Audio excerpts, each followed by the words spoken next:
and I got very anxious and ready.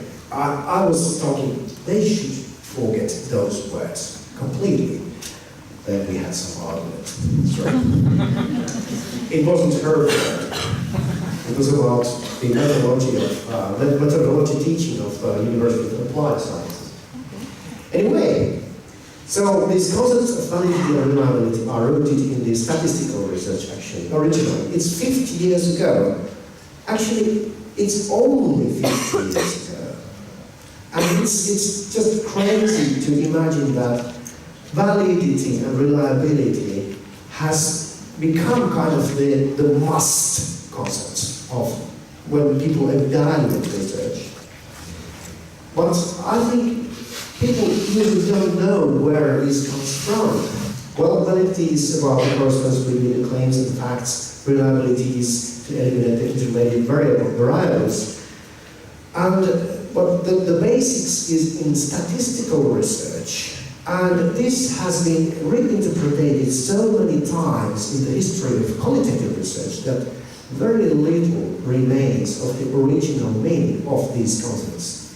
So I think we don't need these concepts anymore. We should find something else to make judgments about goodness of practitioner research on its own right, because it is really a different way of knowing, it's a different mode of knowledge. That's why. We also could talk about validation rather than validity. And this is a quotation from Hannu, 15 years ago actually. And the basic difference is that valid is defined as something that is supported by convincing and sound of evidence, and validation is defined as the process of confirmation. So it is a process of confirmation, not the final truth.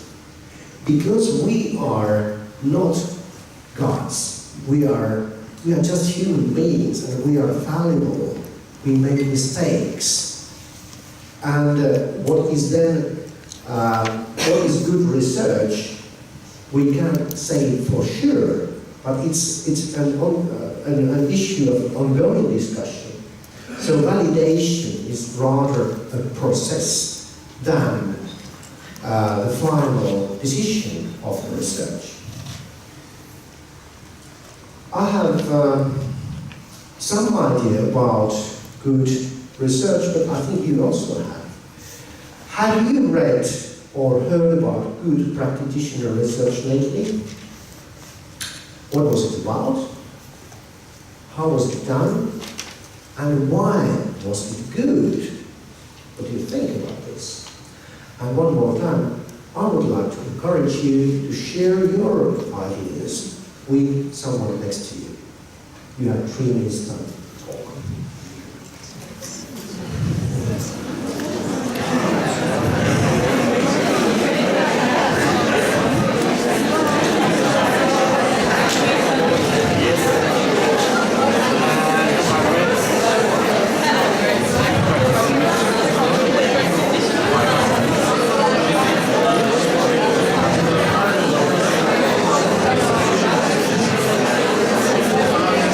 I'm guiding.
if you didn't want to stop your speech.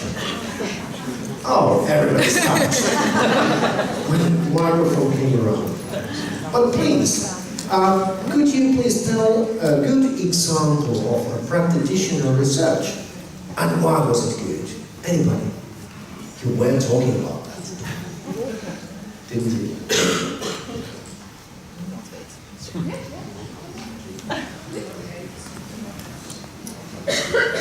Thank you.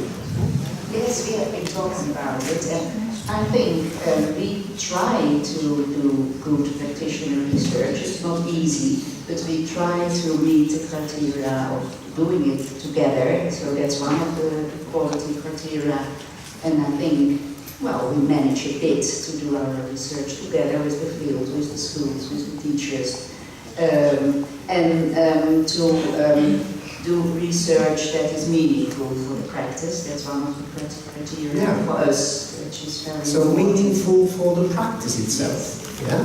And you did it together? That's and that's important, yeah. Yes, we do our research with the schools and the students. Yes. With the schools and the students, yes. Thank you. Anybody else?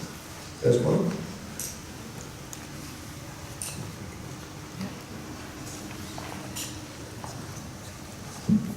Yes, we were also talking about that, and we said, well, only the word good is very relative, because what is good for you, and that was what is good for you must not necessarily be good for us.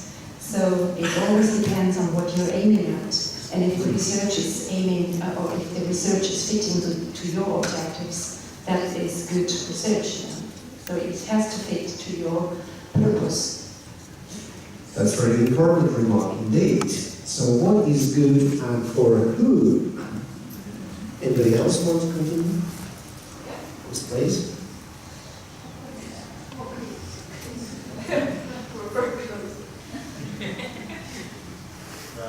For us, it came down on two things. It should be relevant for the professional practice, and the other thing, it should be transparent. Transparent. To explain what you did and why you did it, and it should be understandable for fellow practitioners. Thank you very much indeed. One more. Yes. It should be repeatable and robust, I feel, because you can do something, but if nobody else can repeat it or translate it to its own context, then it would not be very relevant to share it in a context like this or But how to repeat something which is unique in a human or practice? something that someone else can learn from. For instance, someone tries out something new. Ah, okay, and then that of course, way. So someone has to some other people can learn about that and do something. So Okay. repeat something on the Alrighty. Now I understand. Thank you. Just hang on a minute. I would like to go on a little bit and then probably we have some more discussion. I have been proposing these 5 principles for evaluation, and within these time limits, I'm not going to give you the lecture about this, but because it would be more kind of lecture. But we were talking about the transparency of the research. That's actually what is included in the principle of reflexivity. So you have to be reflexive towards your own thinking. It's also about asking the question for whom it is good, and what does it mean to be a good research. The first speaker was talking about the relevance for the practice, for the school. That is what is included in the principle of workability. And yeah, there are quite a lot of different things, and I'm afraid the time is up here, but I would like to ask you to join me in the sunset session at 5:30. Then we will have more time for discussion about these things. And I would also recommend you, if you are more interested about these principles for validation, please take a look at Educational Action Research Journal. There are actually 2 articles. 2007 was the first time we introduced these 5 principles for validation. And it was actually 5 years later when Educational Action Research called for a special issue for this topic. And it was based on our article 2007, and people were invited to write about their feelings and opinions and understandings about what makes good action research. And it's the complete special issue 2012 when these principles are addressed again. So, and our article, 5 Principles for Validation Revisited, is in that special issue as the kind of kick-off article. So if you want to read more, there is some literature for about this, and I'm very keen on continuing this discussion with you tonight in the after sunset session. Thank you very much indeed.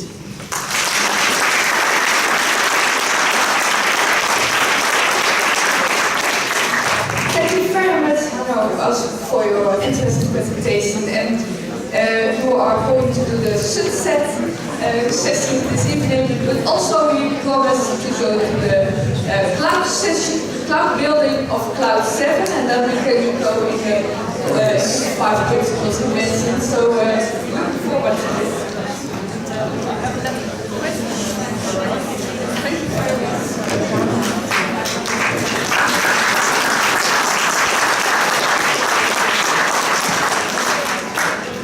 It was good blast. Never tasted this before.